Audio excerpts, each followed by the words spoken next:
Hi friends, ನಾನು ವಿನುತಾ. ಇವತ್ತು ಮದುವೆ ಮನೆಗಳಲ್ಲಿ ಮಾಡುವ ತೊಂಡೆಕಾಯಿ ಗೋಡಂಬಿ ಪಲ್ಯದ ರೆಸಿಪಿಯನ್ನು ನೋಡುವ.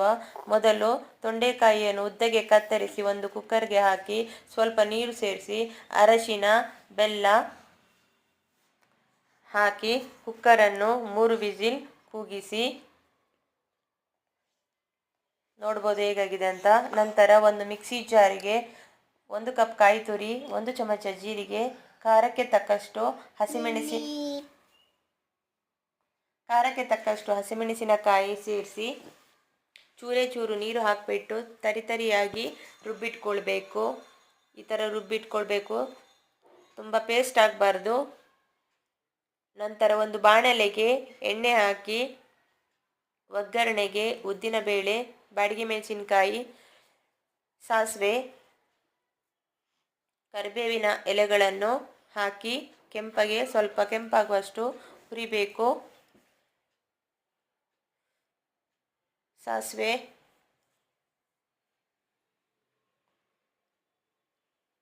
ಸ್ವಲ್ಪ ಕೆಂಪಾಗಬೇಕು.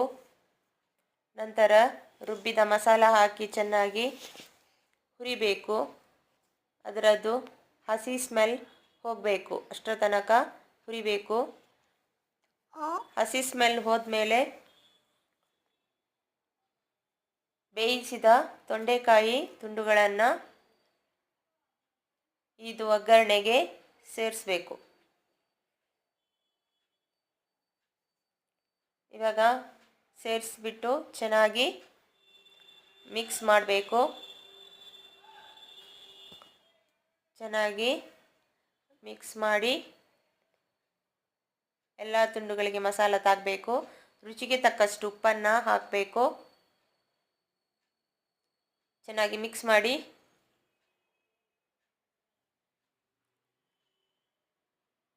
ಈಗ ಒಂದು ಬಾಣಲೆಗೆ ಎಣ್ಣೆ ಹಾಕಿ ಚೂರು ಅರಿಶಿನ ಹಾಕಿ ಗೋಡಂಬಿನ ಚೆನ್ನಾಗಿ ಫ್ರೈ ಮಾಡಿಬಿಟ್ಟು ಪಲ್ಯಗೆ ಸೇರಿಸ್ಕೊಳ್ಬೇಕು. ಇವಾಗ ಚೆನ್ನಾಗಿ ಮಿಕ್ಸ್ ಮಾಡಬೇಕು ಪಲ್ಯ ಜೊತೆ. ಕೊನೆಗೆ ಕೊತ್ತಂಬರಿ ಸೊಪ್ಪನ್ನು ಹಾಕಬೇಕು.